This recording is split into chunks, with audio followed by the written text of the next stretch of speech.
How you doing, class? Today I chose to do my informative speech on the Burmese python.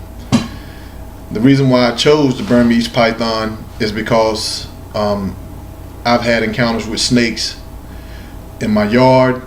When I was doing yard work, I have a field behind my house that once they plow the field, the rats start running and the snakes start running. So it's not unusual to encounter a snake. One time my son even found a 6-foot rat snake in my bathtub. We had to exterminate him, but you know, sometimes it's not necessarily to do that. Snakes carry this mystique about them that once you encounter one, that the first thing you want to do is kill it.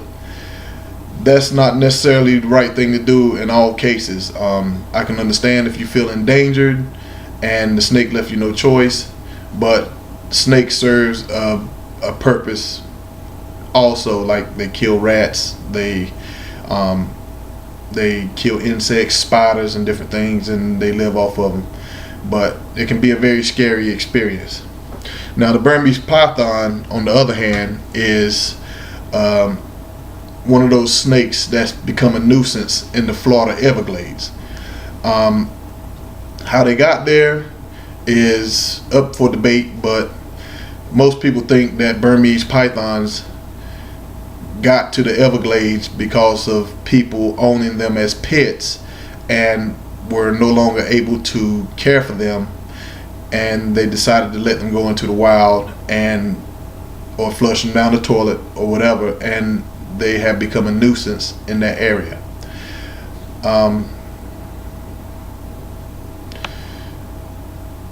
This is why it caught my attention. Burmese pythons are native of the rainforest of Southeast Asia, so that's not their native home to live in the Florida Everglades. They're there, but they're not supposed to live there.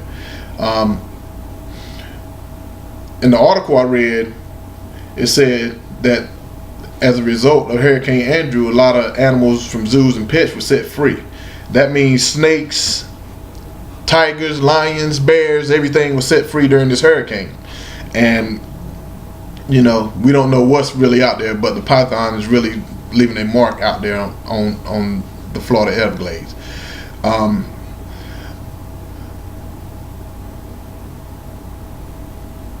Some people just plain out released them into the wild because they couldn't care for them, and that wasn't necessarily a good thing. If you couldn't care for them, you should have took them to the local pet store, or you should have found out a way through your local animal control to take care of the problem.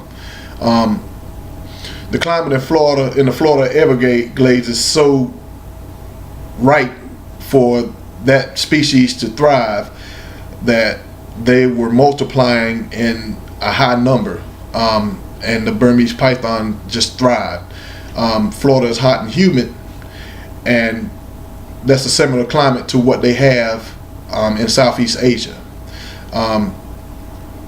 The Burmese python, the first Burmese python nest was found in 2006, and it estimated that hundreds and thousands of Burmese pythons in the Florida area has invaded that area over 17 years. So you imagine, you know, how many snakes are down there now. And this is a great point that you can, you know, use to sort of gauge how many snakes are down there. A female python can lay up to 30 eggs, and that means over 17 years, for however many snakes are loose down there, they can lay up to 30 eggs a year. The Everglades National Park are finding an average of 36 eggs per site. These snakes live more than 20 years. So that means they can reproduce every year with 30 eggs. So over their lifetime, they could produce a lot of snakes. Only alligators can kill an adult python, so there's nothing that helps to regulate the population. Alligators and humans, and as you can see, we don't go looking for them too much.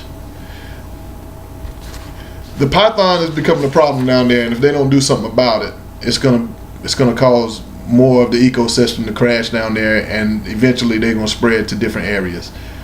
Thank you guys for listening to my informative speech on the Burmese python.